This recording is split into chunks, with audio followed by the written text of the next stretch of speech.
Hi everyone, मेरे channel IGNOU learner में आप सभी का स्वागत है।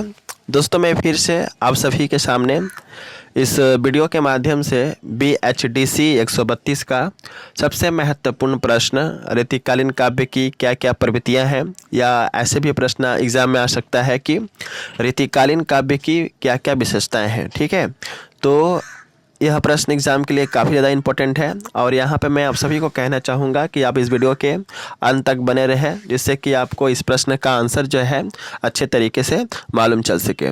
और चैनल पे अगर आप पहली दफ़ा आए हैं तो सबसे पहले इस चैनल से जुड़िए, क्योंकि इस चैनल पे आपके जितने भी सब्जेक्ट हैं सभी सब्जेक्ट के इम्पोर्टेंट क्वेश्चंस के वीडियो बिफोर एग्ज़ाम आपको चैनल पर देखने को मिलता है।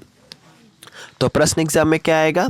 प्रश्न एग्जाम में आता है कि रीतिकालीन काव्य की प्रमुख विशेषताओं का विस्तृत वर्णन कीजिए।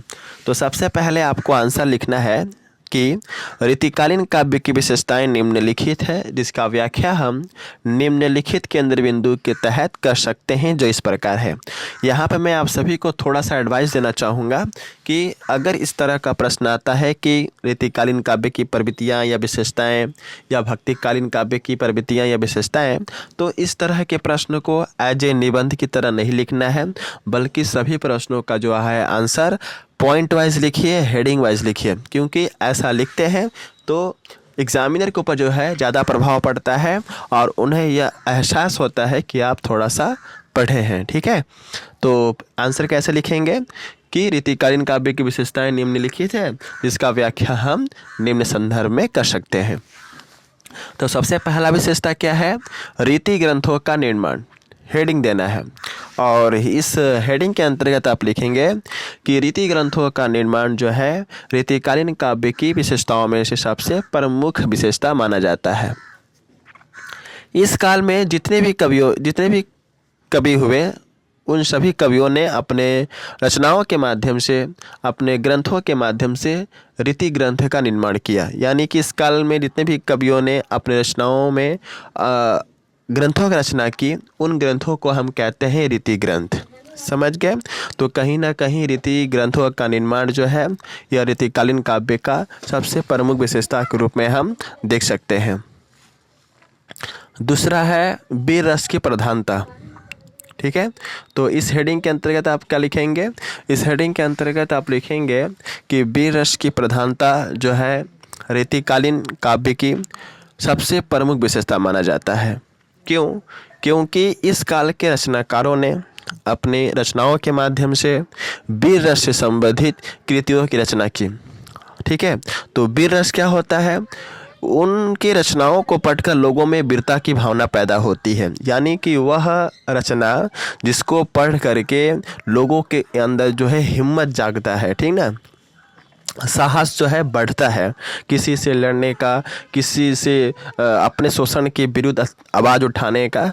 तो इस तरह की जगह रचना जो होती है उसको हम बोलते हैं वीर रस। तो कहीं ना कहीं इस काल में जितने भी कवि हुए थे, उन सभी कवियों ने अपने रचनाओं के माध्यम से वीर रस से संबंधित जो है रचना की। क्योंकि उस समय स्थिति ऐसी थी कि वीर रस का जो है ग्रंथों में शामिल करना काफ़ी ज़रूरी था, क्योंकि लोगों के अंदर कहीं ना कहीं साहस को बढ़ाना था। ठीक है, तो वीर रस का प्रधानता था इस काल के ग्रंथों में।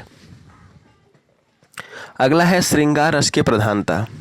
तो इस हेडिंग के अंतर्गत आप लिखेंगे कि जहाँ एक तरफ रीतिकालीन कवियों ने अपने रचनाओं में वीर रस का प्रयोग करके लोगों के हृदय और अंतरात्मा में वीरता की भावना को जागृत किया था, वहीं इस काल के कवियों ने अपने रचनाओं में वीर रस के साथ साथ श्रृंगार रस को भी सबसे महत्वपूर्ण स्थान दिया है। ठीक है, तो वीर रस का तो प्रयोग उन्होंने किया ही अपने ग्रंथों में, ताकि जब भी कोई पाठक उनके ग्रंथों या रचनाओं को पढ़े तो उनके अंदर वीरता की भावना पैदा हो, उनके अंदर जो है साहस पैदा हो। ठीक है, तो इसके साथ साथ उन्होंने श्रृंगार रस का भी प्रयोग किया। श्रृंगार रस क्या होता है? किसी के सौंदर्य का वर्णन करना। ठीक है, नायक और नायिका के बीच जो है जो वार्तालाप है, तो ये भी श्रृंगार रस के अंतर्गत आएगा है। ठीक है, तो श्रृंगार रस का भी प्रयोग उन्होंने इस काल के कवियों ने किया। ठीक है, तो श्रृंगार रस की प्रधानता भी रीतिकालीन काव्य की सबसे प्रमुख विशेषता के रूप में हम देख सकते हैं। अगला है अवधी और ब्रज भाषा का प्रयोग। ठीक है, तो इस हेडिंग के अंतर्गत आप लिखेंगे कि अवधी और ब्रज भाषा का प्रयोग रीतिकालीन काव्य का सबसे प्रमुख विशेषता है, क्योंकि इस काल में जितने भी रचनाकार हुए सभी रचनाकारों ने अपने रचनाओं को करने के लिए उसमें सबसे अधिक अवधी और ब्रज भाषा का प्रयोग किया। कहने का मतलब यह है कि इस काल में जितने भी कवि थे, जितने भी रचनाकार हुए, उन सभी रचनाकारों ने अपने ग्रंथों में, अपने रचनाओं में जिस भाषा का सबसे ज़्यादा प्रयोग किया वह भाषा थी अवधी और ब्रज भाषा। ठीक है, तो रीतिकाल के कवियों ने किस भाषा का प्रयोग अपने रचनाओं को, अपने ग्रंथों का निर्माण करने के लिए किया था? तो आपको अपने जहन में याद होना चाहिए कि उन्होंने अवधी और ब्रज भाषा जैसे अवधी और ब्रज भाषा का उन्होंने प्रयोग किया। ठीक है, अगला है अलंकार का प्रयोग। ठीक है, तो इस हेडिंग के अंतर्गत आप लिखेंगे कि अलंकार का प्रयोग भी रीतिकालीन काव्य के अनेक विशेषताओं में से एक सबसे महत्वपूर्ण विशेषता के रूप में जाना जाता है, क्योंकि इस अलंकार के प्रयोग से किसी भी रचना को प्रभावशाली बनाया जाता है। इसलिए इस काल के कवियों ने अपने रचनाओं में अनेक प्रकार के अलंकार का प्रयोग किया, जिससे कि रचना को प्रभावशाली बनाया जा सके।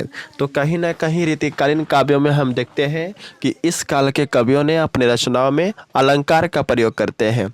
अलंकार का प्रयोग क्यों किया जाता है? अलंकार का प्रयोग इसलिए किया जाता है ताकि रचना को, किसी भी कृति को जो है और भी प्रभावशाली बनाया जा सके, और कोई भी पाठक अगर पहली दफ़ा उस रचना को पढ़ने आता है तो उस रचना से वो प्रभावित हो सके और कवियों की रचना को पूरी तरह से जो है पढ़ जाए। अगला है छंद का प्रयोग। छंद का प्रयोग भी सेम है। छंद का भी प्रयोग इसलिए किया जाता है ताकि जो है रचना को प्रभावशाली बनाया जा सके और पाठक का मन जो है पूरी तरह से जो है उस रचना में लीन हो जाए। ठीक है, तो इसके अंतर्गत क्या लिखेंगे? छंद का प्रयोग भी रीतिकालीन काव्य की सबसे प्रमुख विशेषता है, क्योंकि इस काल के कवियों ने अपनी रचनाओं में छंद का प्रयोग किया ताकि किसी भी रचना को प्रभावशाली बनाया जा सके। अगला है फारसी शब्दों का प्रयोग। तो इस हेडिंग के अंतर्गत आप लिखेंगे कि रीतिकालीन काव्य की सबसे प्रमुख विशेषता यह है कि इस काल के कवियों ने अपने रचनाओं में अवधी और ब्रज भाषा का तो प्रयोग किया ही, साथ ही साथ उन्होंने अपने रचनाओं में फारसी शब्दों का प्रयोग किया। अगर हम उनकी रचनाओं को बारीकी से पढ़ते हैं तो मालूम चलता है कि कहीं ना कहीं फारसी शब्दों का जो है अंश का वहाँ प्रयोग किया गया है। अगला है मुक्तव्य काव्य। तो इस हेडिंग के अंतर्गत आपको लिखना है कि रीतिकाल के जितने भी कवि थे सभी कवियों ने अपनी रचनाओं में मुक्तव्य काव्य का प्रयोग करते थे, जो कि इस काल की सबसे प्रमुख विशेषता के रूप में हम देख सकते हैं। ओके, तो आई थिंक आप समझ गए होंगे कि रीतिकालीन काव्य की क्या क्या प्रवृत्तियां हैं, क्या क्या विशेषताएं हैं, और जैसे मैं हेडिंग के तौर पर बताया हूं वैसे ही आपको एग्जाम में लिखना है। और यहाँ पे मैं कहना चाहूँगा कि अगर आपको इसका PDF चाहिए तो आप टेलीग्राम चैनल को ज्वाइन कर सकते हैं। वीडियो के डिस्क्रिप्शन में टेलीग्राम चैनल लिंक है और अलग से प्ले लिस्ट है जहाँ पर बहुत सारा वीडियो है। सभी वीडियो को देखिए जिससे कि आपको इस सब्जेक्ट में अच्छा स्कोर मिल सके। So best of luck for all of you for your exam and thanks for watching my video. जय हिंद, वंदे मातरम।